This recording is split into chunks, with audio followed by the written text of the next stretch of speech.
안녕하세요. 하루 필수 말씀 충전 하필 큐티 조종환입니다. 오늘 함께 나눌 하나님 말씀은 시편 147편 1절에서 20절까지 말씀입니다. 할렐루야, 우리 하나님을 찬양하는 일이 선하며 찬송하는 일이 아름답고 마땅하다, 이렇게 이야기하면서 여호와께서 예루살렘을 세우시고 이스라엘의 흩어진 자들을 모으시며 상심한 자들을 고치시며 그들의 상처를 싸매시는도다, 이렇게 이야기하고 있습니다. 우리가 이 시의 배경에 대해서 모든 것을 알 수 있는 것은 아니지만 여기에서 예상을 해볼 수 있는 것은 흩어진 자들을 모으시고 상심한 자들을 고치시고 상처를 싸매신다라고 하는 표현을 통해서 이것이 포로기 이후에 쓰여진 시로 보여진다라고 생각을 해볼 수 있을 것 같아요.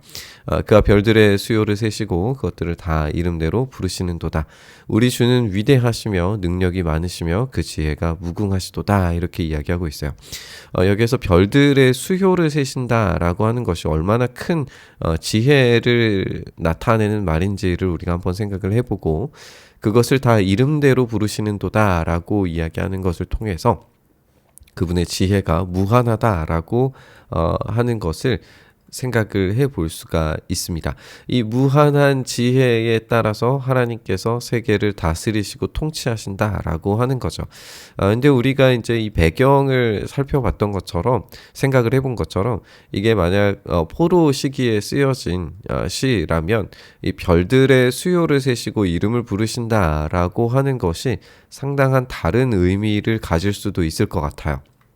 왜냐하면 별들이라고 하는 것은 그 당시에 이 우상 숭배의 대상이 되고는 했거든요.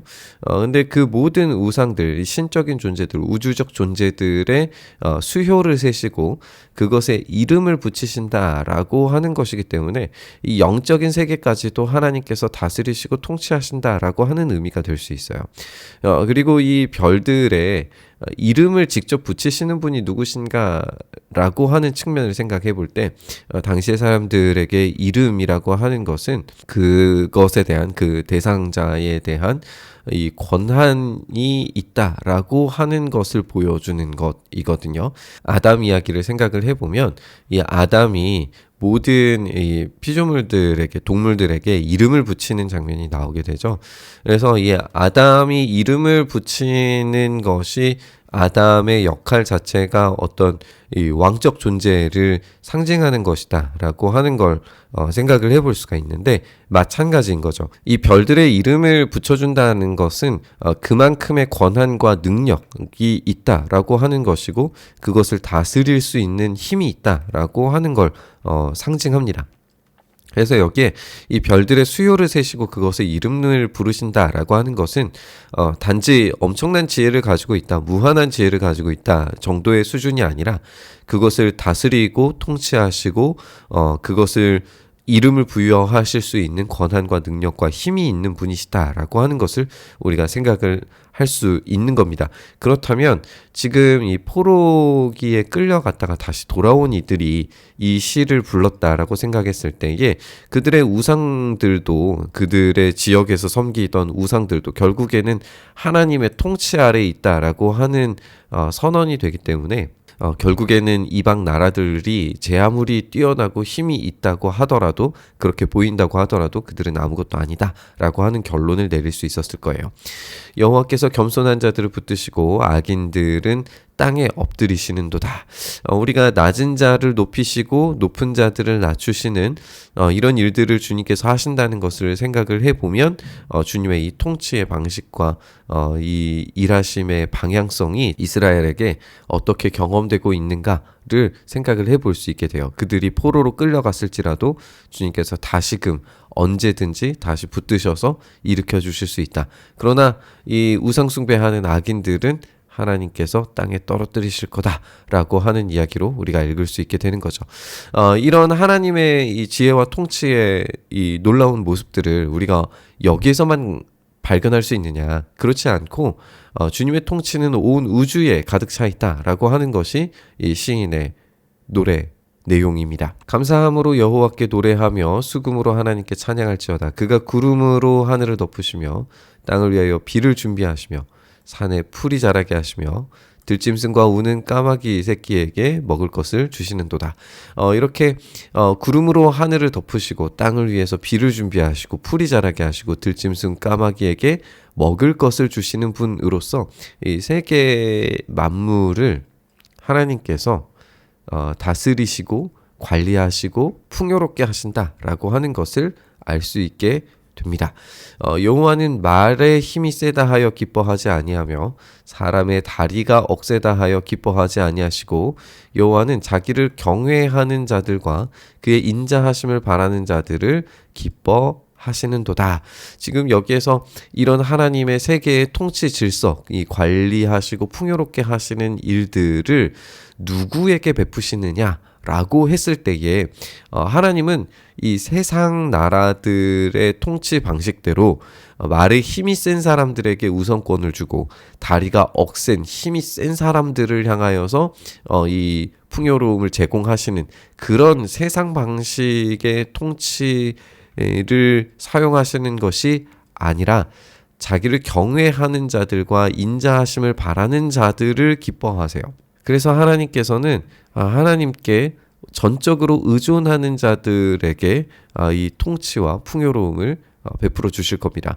하나님께서는 지금 우주적 존재들을 다스리시는 분이시고 그리고 실제로 땅에 비를 내리시고 구름으로 하늘을 덮으셔서 풀들을 자라게 만드시는 분이시기 때문에 하나님을 의존하는 자들이 누릴 수 있는 풍요로움은 세상 나라들이 줄 수 있는 풍요와는 완전히 다른 풍요로움이죠. 예루살렘아 여호와를 찬송할지어다. 시온아 내 하나님을 찬양할지어다. 그가 내 문빗장을 견고히 하시고 내 가운데 있는 너의 자녀들에게 복을 주셨으며 내 경내를 평안하게 하시고 아름다운 밀로 너를 배불리시며 그의 명령을 땅에 보내시니 그의 말씀이 속히 달리는도다. 이렇게 하나님을 경외하는 자들이 얻게 되는 풍요로움이 문빗장, 자녀들, 경내, 또 아름다운 밀 이런 것들로 풍요롭게 만드시는 거죠. 그래서 하나님께서 하나님을 온전히 의존하는 자들에게 이 풍요를 제공하신다라고 하는 것을 우리가 분명히 볼 수 있습니다. 그래서 이 우주적인 하나님의 통치, 하나님을 경외하는 자들에게 임하고 있어요.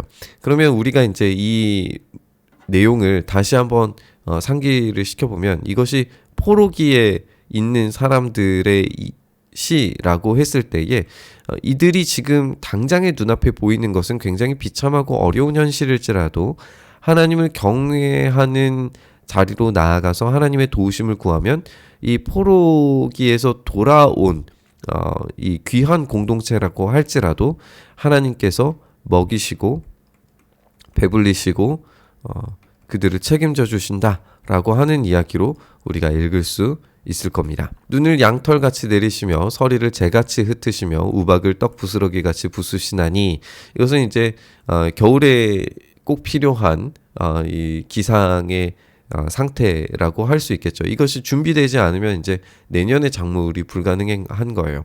그러나 지금 당장에 당할 때는 굉장히 괴로운 일이 될 수 있는데 그의 추위를 누가 할 수 있느냐. 이것이 한쪽에서는 심판이지만 한쪽에서는 이후에 있을 은혜의 반응이에요. 이제 이 모든 것들을 하나님께서 다스리시고 관리하신다라고 하는 걸로 우리가 읽을 수 있을 것 같아요. 그의 말씀을 보내서 그것들을 녹이시고 바람을 불게 하신즉 물이 흐르는도다. 그가 그의 말씀을 야곱에게 보이시며 그의 율례와 규례를 이스라엘에게 보이시는도다.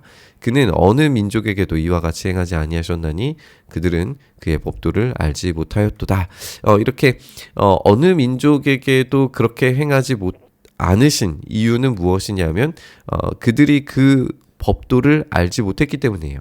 하나님이 어떤 분이신가, 또 하나님께서 어떤 일을 행하시는가. 그래서 하나님의 성품과 하나님의 일하심의 방식을 이해하는 자들은 자신을 높이는 것이 아니라 하나님 앞에 전적으로 겸손하게 전적인 의존의 감정을 가지고 주님만을 오직 의지합니다. 이렇게 나아갈 때 하나님께서 그들을 책임져 주시고 붙들어 주시는 것을 경험할 수 있다는 겁니다.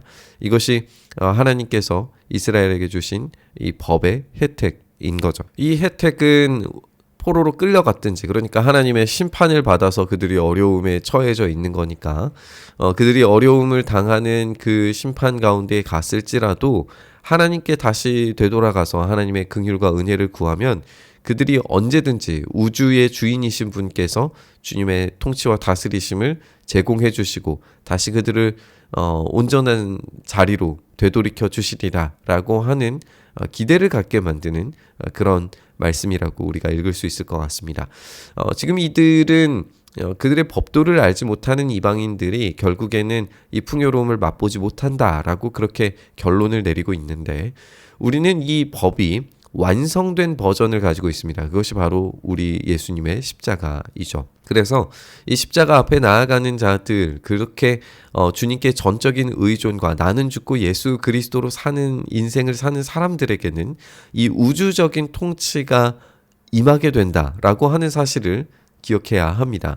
그래서 오늘 우리의 삶 가운데 하나님의 신적인 통치와 주님의 질서와 주님의 일하심, 풍요롭게 하심이 경험될 수 있다는 사실을 확신해야 됩니다. 우리가 주님을 의지할 때, 예수 그리스도의 십자가 앞에 겸손하게 주님만을 전적으로 의존할 때 주님께서 그 놀라운 통치와 일하심을 보여주실 줄 믿습니다. 오늘 그렇게 우리의 삶에 일하여 주시기를 간절히 바라고 소망하면서 우리 묵상의 자리로 나아가시죠. 주님, 그렇게 우리를 다스리시고 통치하시고 우리 가운데 일하시고 역사하여 주시옵소서.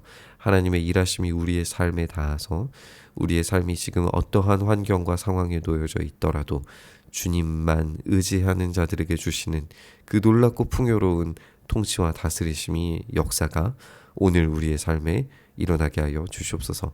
그 일을 행하시길 간절히 바라며 우리 주님 예수님 이름으로 기도드리옵나이다. 아멘.